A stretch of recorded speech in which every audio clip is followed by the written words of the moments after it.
All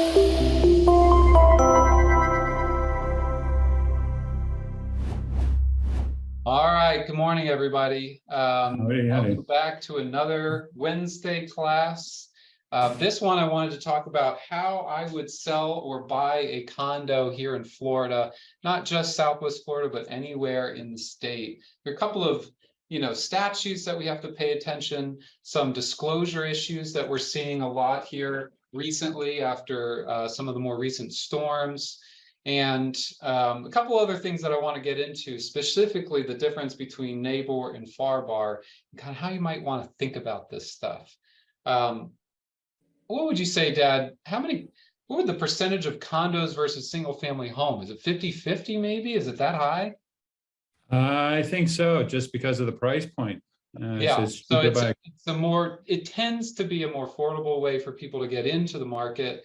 You can buy a $500,000 condo when the single family home might start at $1 million, something like that. So, but you're not immune to these issues that any homeowner would have. And I think that is one of the big obstacles that buyers have to understand is that I know when I bought my first house, it was actually a condo, and I felt like it was like training wheels for home ownership because you're not responsible for the roof or the exterior. They do the landscaping, and all you have to do is pay the assessments and the fees.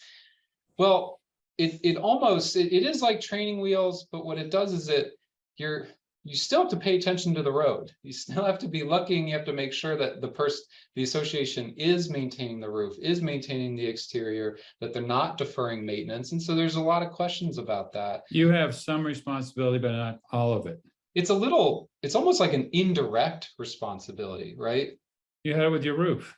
Yeah. So my roof caved in on me, right? So we were in the bedroom and the roof caved in. We determined it was because the homeowners association failed to maintain it over the years. They just kept putting patches on patches. And there was like 8 layers of roof on the property.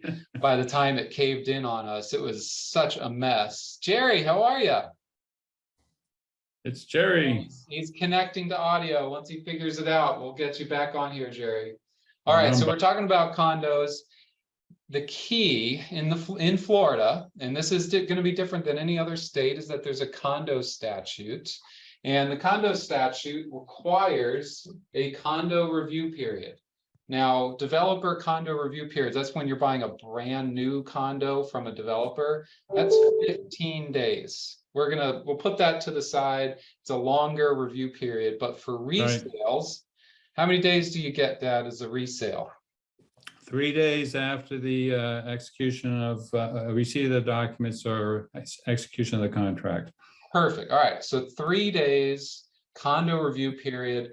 What do you usually suggest a buyer do when they're reviewing the condo docs? What's your strategy? What do you want them to pay attention to? I want them to, to cover my posterior. I tell them to read everything, but to focus and not overlook use restrictions in the declaration. It's usually paragraphs 11 through 13, that general area. Frequently asked questions, rules and regulations, year-end financial. But the nitty-gritty tends to be in the use restrictions in the condo. Let's talk about what use restrictions would mean, and to give the layman's perspective on that, what I'll tell a buyer is, how are you going to use this property? Do you have a pet? Are you going to rent it? Are you going to have guests? Do you want your mother-in-law to live there? How do you intend to use it? Let's specifically make sure that this association allows that. I remember to use it when you're not there. Can you let your friends use it when you're not there? That's a big thing. Yeah, and use it's actually a little bit complicated because if it's a single family home, all I have to do is give you the code to get in, or the garage clicker. Right. But with a condo, you got to get them through the gate. So you got to get them approved for that. Is that going to be a problem? They've got to make sure that they know where to park. So what's the parking look like? I remember my brother had a condo and he wasn't allowed to have a pickup truck. And so that's a pretty extreme thing. And if you have a work truck, that could be pretty extreme. You got to make sure that you could fit in. I've had several clients that they were more rentals, but the association would come down on their tenant and say, hey, you can't have a work truck in the driveway. You either got to park it off site or put it in the garage.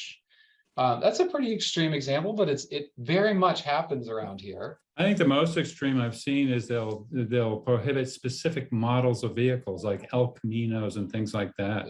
Yeah. I And saw that then just 2 weeks the ago. other specific prohibitions might be pets. So we have a client right now that doesn't have a dog. He has a parrot, and he wanted to make sure that that parrot was going to be allowed. And so that was the fun one. But we knew about it ahead of time. We put it into the contract. We told the seller about it. We protected the buyer. And then we got it in front of the property manager ahead of time to make sure that this was going to be approved, because the deal would have fallen apart if they weren't going to approve it. I think Remember this how much parrot, the price is, Christian? it was like, yeah, like 3.5 million. Or no, it was it's $10 $10 million. million. It's $10 $10 million. million. Yeah, so Parrot, a parrot. but could you imagine the deal falling apart because the buyer puts a parrot on their condo application? How the seller would feel about that? Like, what, are you kidding me? This was the biggest concern he had, was that parrot. It was the concern. It was the concern. This parrot had been with him for like 20 years. It's going to live almost an another emotional 50. sport parrot. Yeah. Yeah, he the nicest guy.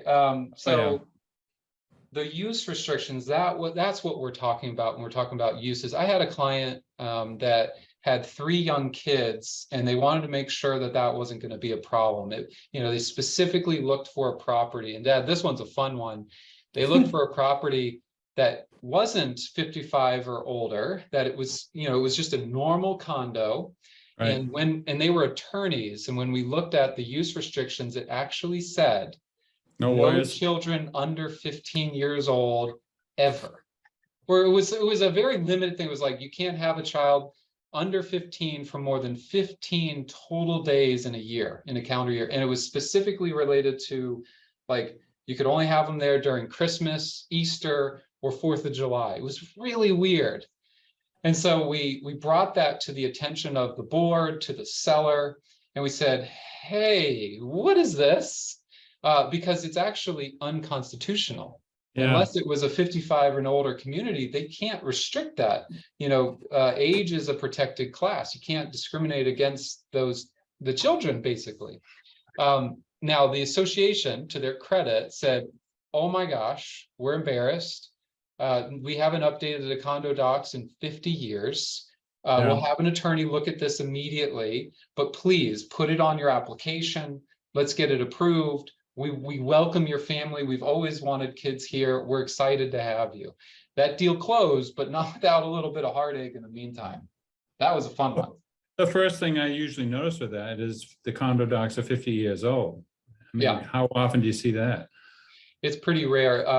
So we have a deal right now where we looked at the condo. Actually, we didn't even look to see this. The lender looked at this, and the lender determined that the condo docs gave preference or priority to the condo over any mortgagee. So let's say Bank of America were to give me a loan, I buy this property with it. If I fail to pay my condo dues, the condo can foreclose on me and wipe out the mortgage. Now, this is a big no-no for Fannie Mae, Freddie Mac. They freaked out when they saw this, and it's pretty unusual. I would say it's not a common thing that we see in there, because you would never be able to get a mortgage in this community. Now, maybe that was by intent. Maybe they intended to make it more cash heavy by putting this in there. And I was hopeful that these were like, 50-year-old condo docs that had just never been updated. Unfortunately, that wasn't the case. They were updated like 3 years ago. So I think they did this on purpose. They were trying to kind of force out mortgagor buyers. But I don't know. We're still kind of in the early phase of that. But that's a pretty. Was this a high-end condo, Christian? Yeah, Pelican Bay. Someone asked, can HOA rules supersede county or state rules? So I would suggest, I think that's kind of generally, county or state rules are going to be the bare minimum. the HOA or condo rules could be more restrictive as long as they're not impinging on people's rights, constitutionally protected rights. So they can be stronger, they could be lesser, but that county or state rule is like kind of bare minimum usually. Oh, what most people don't know is the initial condo docs are reviewed by the Division of Land Sales and Condominiums to see if they comply with the state rules. So at least the initial prospectus, they go through that, and really what's customized are use restrictions, budgets, and that sort of thing. So the other thing that we do during the condo review period is the financials, which is what you talked about, Dad. The financials, it's kind of a broad term, but usually what we're looking for is a balance sheet, a profit and loss, some sort of statement as to how much money has over the last year or two has the association collected, what are their typical liabilities and expenses, and then what's left over, how much is in reserve, things of that nature. Right. It can be, I would tell people, you have to read them in context to the association. So going back to my condo that I bought, when I read the financials, there was like $1 million in reserve. And this was a, inexpensive condo. It was a $250,000 condo. I'm like, oh, $1 million in reserve. That's great. 26. And what I found out was that they really needed to have 6 million in there because there were 350 units and there was some major work that needed to be done. So in context, $1 million was nothing. And I probably should have run far, far away from that association. But if there were 4 units and there's $1 million in reserve, maybe that's great. Maybe that's enough. You gone through anything like that, Jerry? I'm sorry. Have you gone through something like that? Do you have any? You own condos over the years. Do you have any kind of thoughts on how that process goes and what you want to look for as a condo owner? Well, what I do know is that people seem to ignore a lot of the issues. They defer. In other words, right. would be defer. And one of the big ones is the weight of your pet.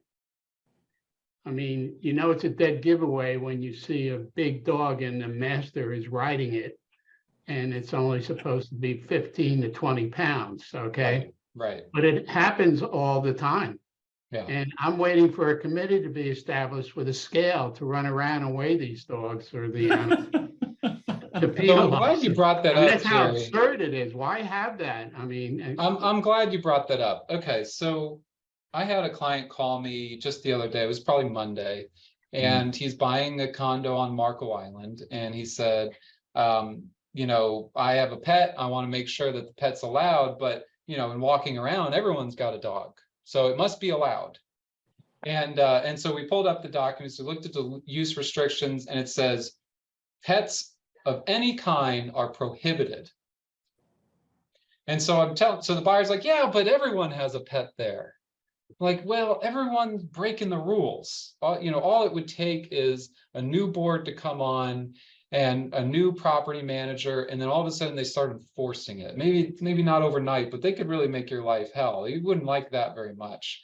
And he said, well, what about it if it's an emotional support animal? I hear that's easy to get. And I'm like, I don't like that. It's just kind of like a pet peeve of my own.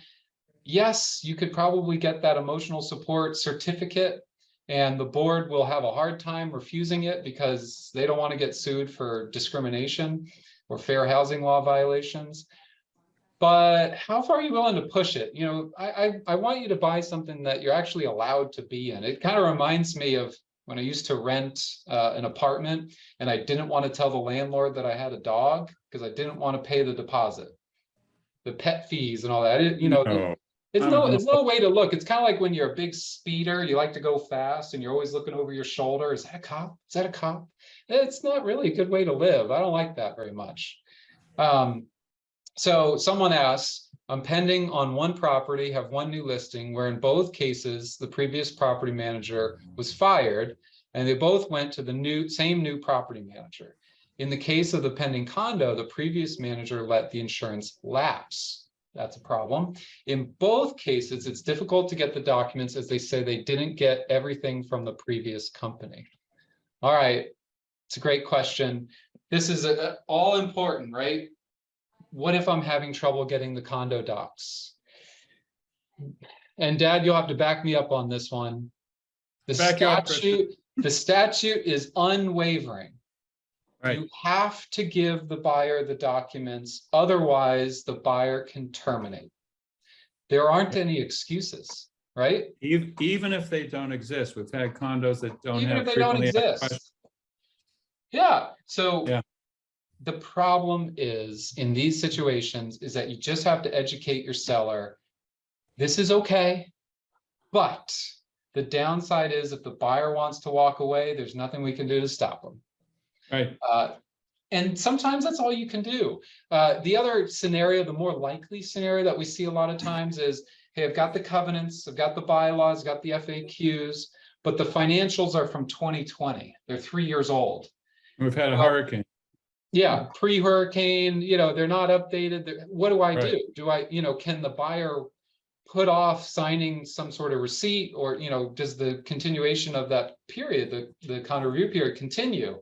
And I would say, and Dad, you'll have to, you know, tell me if this is true, that you just have to provide the most recent. It's the most recent, and there's no requirement to buy even sign a receipt at all. It's just something we do for ease of, for clarity, really. Yeah, so NABOR has a receipt form, FARBAR does not. You could use the NABOR receipt in a FARBAR contract, you could do that. I like it's the really, receipt for yeah, it's clarity. meant to like help facilitate the idea that, okay, you've gotten everything, the buyer's signed off on it. Yes. So condo review period, fun thing is it's 3 days, but it's 3 business days. 3 business days, when everything else on FARBAR and NABOR contracts is calendar days. So I'll give you an example. Let's say we go under contract today. Today is day 0, Wednesday. So 3 days, Thursday is day 1, Friday is day 2. They don't count Saturday or Sunday, so Monday would be day 3. Right. So your 3-day condo review period is really 6 days. So that kind of leads me into my next point. I even write it down, I probably should have. Let's see, 1A, because you can read this, right? NABOR versus FARBAR, or not NABOR, as is versus standard. Now, Dad, I've talked about this till I'm blue in the face, and you've kind of started to kind of agree to me a little bit on this particular topic. I agree with you on this now. So go ahead, why don't you explain to them the reasoning, the logic behind, would you use an as-is or standard if you were the listing agent? It's a shorter time period. I did this with friends of mine. They're older, it's less stressful. You know whether the buyer is in or out within a short time period. Yeah. And if you time it right and it's a condo, you can tell your seller, look, they're getting 6 days anyways, using today, for example, give them till the following Friday, you can have the due diligence period end at 5 p.m. Friday of next week. Yeah, we like to count weekends. So to summarize that, the condo review period would be to Monday. That's 6 days already. So if we gave them 7, 8, even 10-day due diligence period on an as-is contract, it's 1 weekend. We'll know by next Friday. We'll know by next Wednesday, whatever it is. And so as a selling or as a listing agent, I love that because it's as is through Monday anyways. I'll give them a couple more days. They can do their inspections, but by the end of the week, we know if that buyer is legitimate or not. You can't force me to make repairs. It's going to be an open communication. If this is if they need this out of me, then they'll demand it or they'll terminate or not.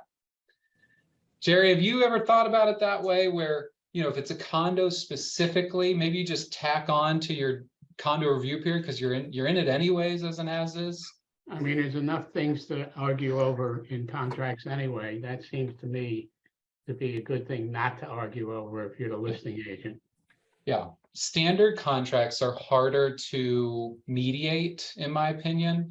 And I know a lot of listing agents prefer the standard because the buyer can't walk away for any reason. But in this limited circumstance, I could probably try to convince, I could try a listing agent and say, you're in an as-is contract anyways. Take a couple more days and you'll know a lot sooner. FARBAR doesn't work this way, but in NABOR, you have your due diligence period. So let's say it's 10 days. So you're gonna have an as-is with that condo review period till Monday. If you gave them a 10-day inspection period, that pushes that inspection period to that Friday. But then they have a 5-day election period. So the buyer really has 2 weekends just because you gave them that standard contract. And go ahead. I mean, back to your argument, Christian, think of how often we argue a day-to-day practice about whether something's defective, whether it's in working condition, whether it's cosmetic. I mean, the thing you asked me this morning about the old air conditioner. The as is, by adding 4 days to your condo review period, eliminates all that arguing. Yeah, so we talked about this scenario where you have an old air conditioner that's kind of working, and so they're arguing over whether it's defective. Is it working as it's intended or not? And I don't know who's right. I'm not sure, but the buyer's not happy, and the seller wants to force the buyer to close. Well, I'd rather just be open and honest and say, hey, look, if it needs a new coil, it's $2,500. If that makes the deal for you, let's do it. I don't know. Everyone's going to have an opinion about it, which is what I love. But it's an idea. It's a thought. So someone asked, just to summarize, can you please say how long the due diligence period is on a condo? Yes. It's 3 days for a resale condo. So if Jerry wants me to sell his condo, there's a 3-day period from the time you give the buyer all the condo documents. It starts the day after. So it starts the day that they've received all the condo documents. Yeah. Now, that leads to the next Christian, let me go back for a second on that question. You're not going to let me sell your condo, Jerry? Oh, absolutely. Still time, unfortunately. Let me just say that any appliances and so on, they strip the term good working order or whatever to either it's working or it's not working, correct? Yeah. So working order, what was the issue? What was the issue with the example you were using? So the issue in my example was that they were in the unit for 2 hours, and the air conditioner could not get the unit to cool down. It stayed at 77 degrees for 2 hours in a row. Well, it's not in working order then. It doesn't sound like it. Now the seller is arguing, hey, it's fine. I've used the air, it's fine. What if it's 100 degrees outside? How long does it take to cool that place down? It's a condo. It shouldn't take that long. It might just be undersized, right? So the unit might be kicking out cool air, but if it's undersized, it's never going to cool the unit. It's never going to cool the property. So is that defective?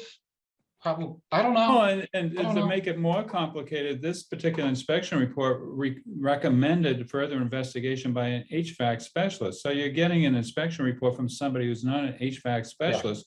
Yeah. You're making an observation that may or may not mean that there's a problem. Now, when they then had an HVAC specialist come to the property who said, yeah, I don't like this unit. It's old. Don't throw money at it. Just get a new one. And so now the buyer is in the mindset, oh, I need a new one. I'm going to ask the seller for it. And it's like, you're not owed a brand new unit. All right. Someone says, I've had that issue where it's an old AC unit that works, but the temperature differential was substantially off. So temperature differential is how cold is the air coming out of the grate versus what the indoor temperature is, and you want to see 15, 20, 25 degree differential. So if it's 77 degrees in the unit, you kind of want it to be 55 coming out of the grates. Christian, the seller would also, let's say the buyer walks, the seller would now have to have a disclosure on his disclosure form. Well, I think the seller should fix it, right? Well, I agree, but very least. If they don't, and the seller just might say, I'm not going to fix it, I'll put it back on the market and get the $2,500 I need to replace it or something like that. Or Jerry, you just do an as-is contract and you say, look, it's a 12-year-old unit. You can fix it later if you want. It keeps it cool enough. It's always worked for me. You're going to have to replace it anyways. And then, buyer walks, but it's under an as-is. You're not forcing the buyer to close. You're not fighting over deposits. It's just a different mindset. It's not always perfect, but it's another way to look at it. I mean, this case isn't deposit 50 grand. Yeah, a little more than that. Yeah. So the buyer's going to gamble 50 over this issue. Yeah, and we don't like that. So we don't want a buyer to gamble a $10,000 issue when they've got 70 on the line. To us, that math doesn't add up. It's like if you're going to buy a $500,000 house that has a 12-year-old unit, you're just building it into the price that you're going to have to replace this at some point.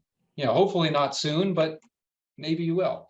One of the remedies could be, except for what's wrong with this unit, if it's undersized, it's undersized, okay? That's why it's not working. But let's just say there was some issue. If it's working, but it's 15 years old, they could still get a warranty. Like a home warranty? Yeah, Yeah. as long as it's good. working in working order. Yep. Yeah, you could get a home warranty. That's a good solution. You say, look, maybe it's an old unit, but I'll buy you an $800 home warranty, and if it breaks in the next 12 months, you're covered. Right.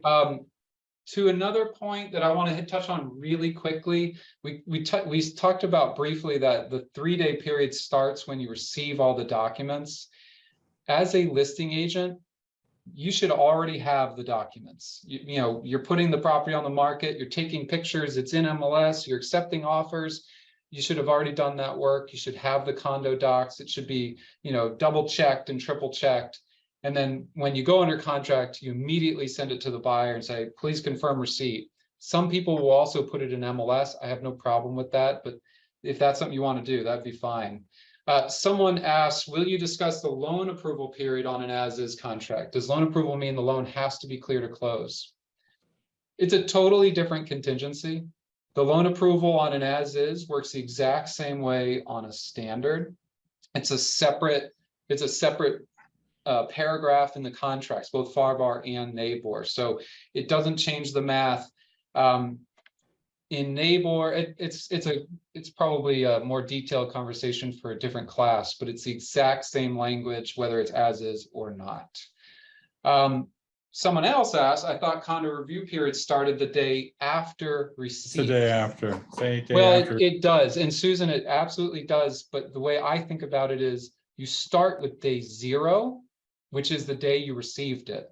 Day 1 is the next day. So I think you and I are probably counting the exact same way, but I start with day 0 and you're starting with day 1, which is the next day. If you want to get hyper technical, it's the later of the execution of the contract or the receipt of the document. So in a rare occasion, they sign the contract after they get the docs. So that date would be the day after the contract signed. Yeah, someone mentions I've never used a NABOR contract or a standard. I've only ever used as is.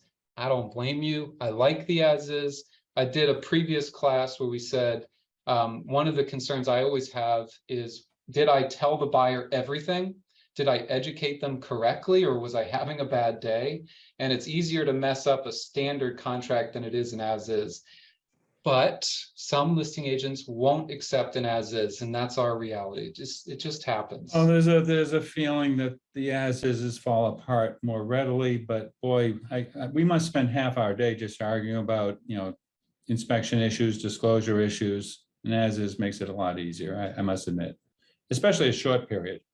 As much as he's accepting it. It's taken a minute, but he's starting to now you owe me one. You got to accept one of mine. All right, so we've talked about the condo review period. We could talk about condo review period forever. Couple of tips: get all the documents ahead of time, count it correctly, and consider the idea of using an as-is contract. If you want our help talking to your buyer about how to review a condo doc, happy to do it. We'll spend time with your buyer and we'll go through it with them, and we'll give them real world examples. It's part of the service that we offer. We've talked about timelines briefly. Remember, it's 3 business days, so it counts very differently than everything else on the contract. So be careful about that. Now, this part I think is very interesting. I've done several classes about the difference between NABOR and FAR/BAR, and I think this is something I want to make sure that I point out. If you're doing a NABOR contract, there is no obligation to disclose fees within a condo association. It's not in any of the forms. It's not in the contract. You can't even do it if you wanted to, other than maybe the other terms and conditions. You could specify, condo dues are X, and you could put it all in there. Not true with the FAR bar. Condo rider A, actually, the first page is the, the condo documents, but page 2/3 is a disclosure of fees, litigation, approvals, or who the property manager is.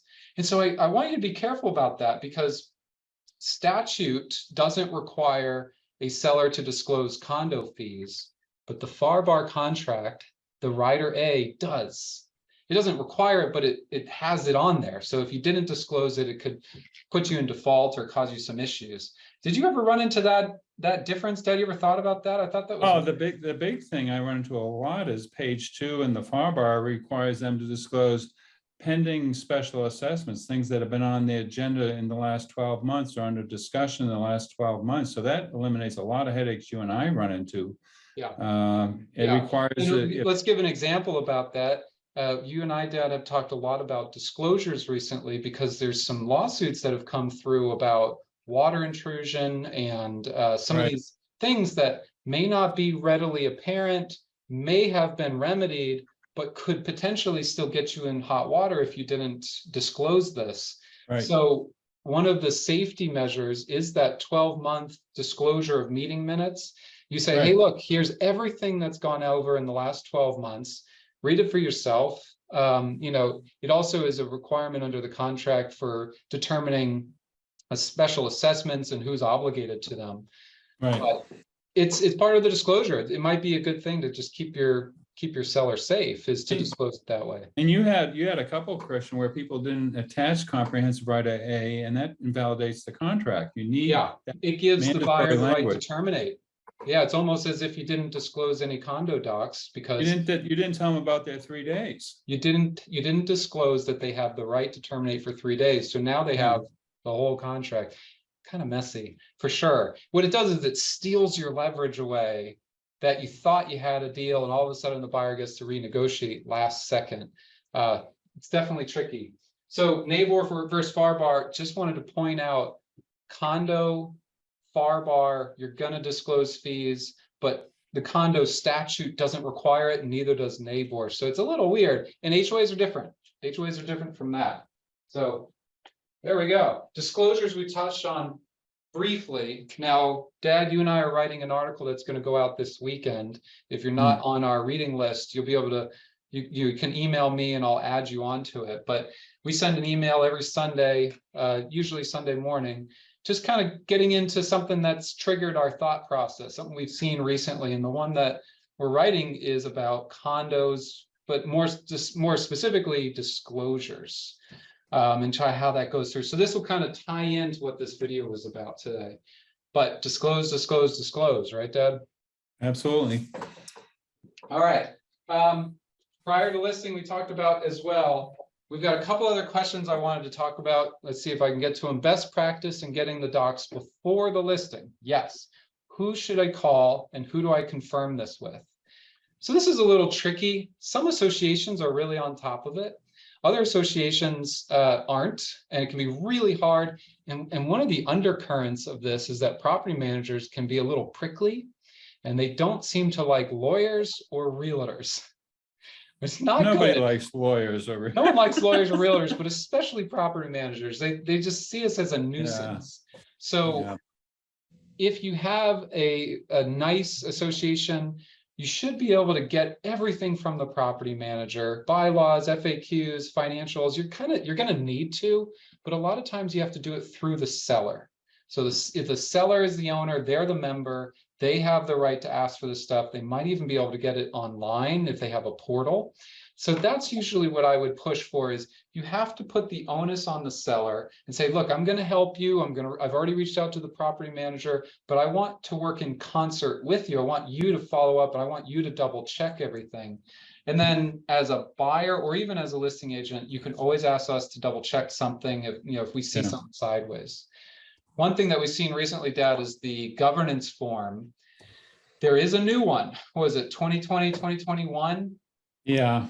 So if you're using an old governance form, it's the same form for every condo. It's submitted by the state. So a lot of people would get in the habit of just saving it, and then they would always use the same form. Well, they updated it in 2021. So if you don't have the 2021 governance form, get rid of the old one, download the new one. That's a little trick that some people are missing out. And Otherwise, the buyer buyer can terminate. They can terminate if they get They the can wrong. walk away because they didn't get their disclosure. All right, here's another question. I like this. Everyone's so involved today. If a buyer did an inspection, the property had a lot of minor issues and other issues, and then the buyer terminated the contract because there was too much wear and tear. Do I have to disclose everything that was on the inspection now that it's back on the market?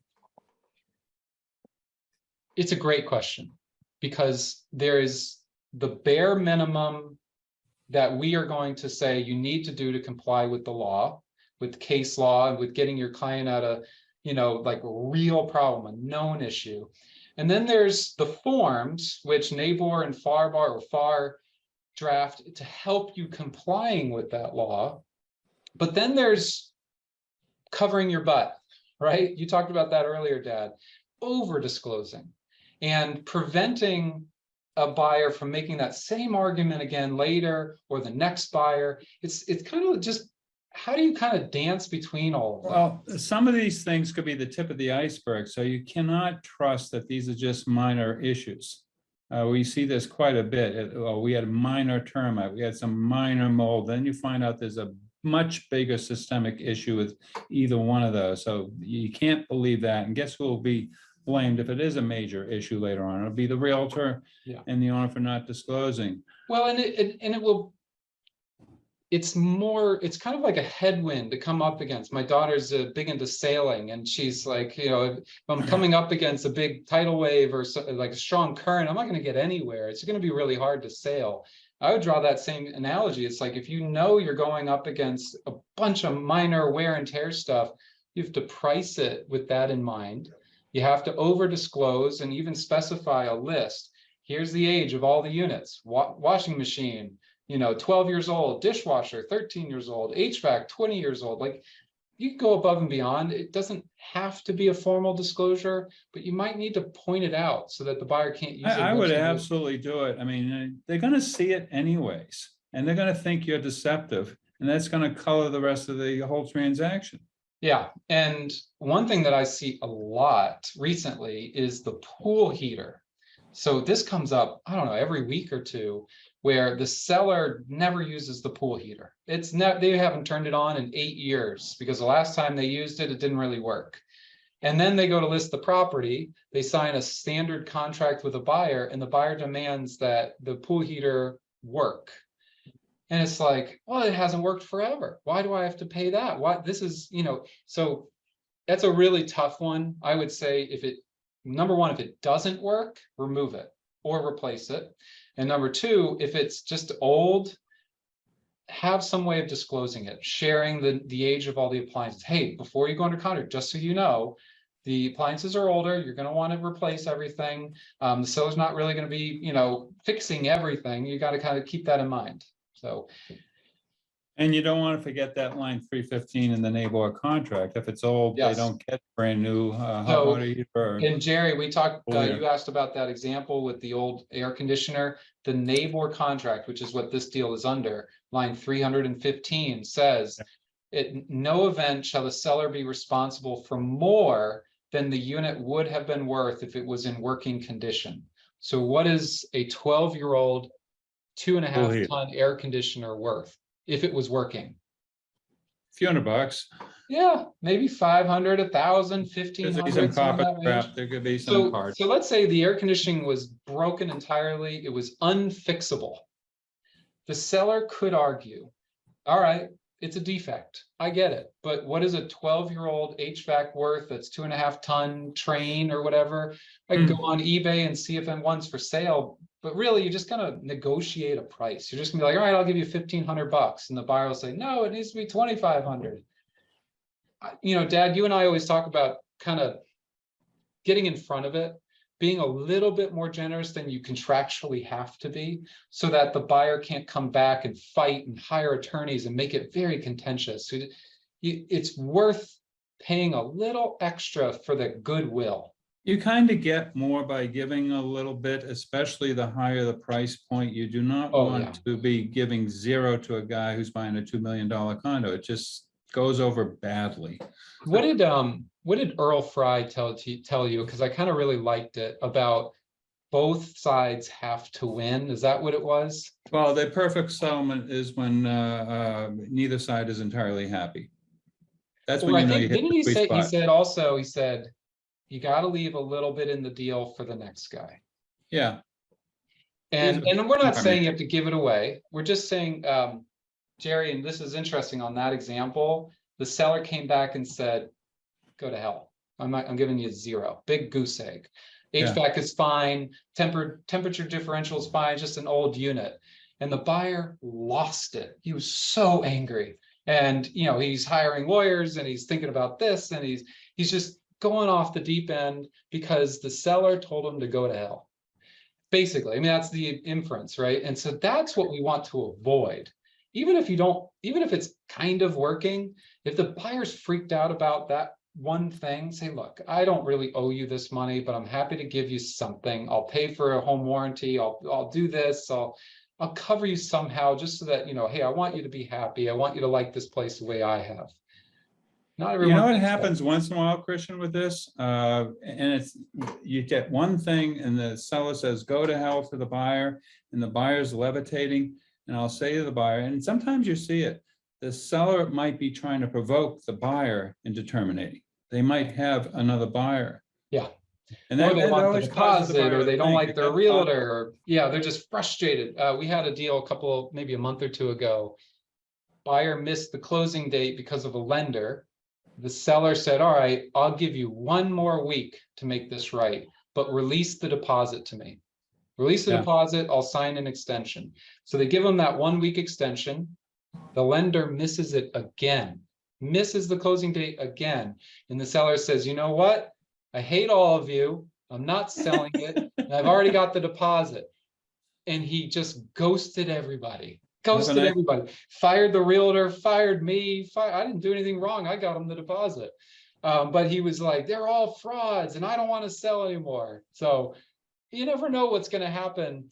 You can't piss off the buyer or the seller in the inspection negotiation. You want to avoid offending them. But you know, at the end of the day, you got to protect yourself. And you know, there are a lot of these things you have to take in consideration. But to summarize, condos are a little different because of that condo review period.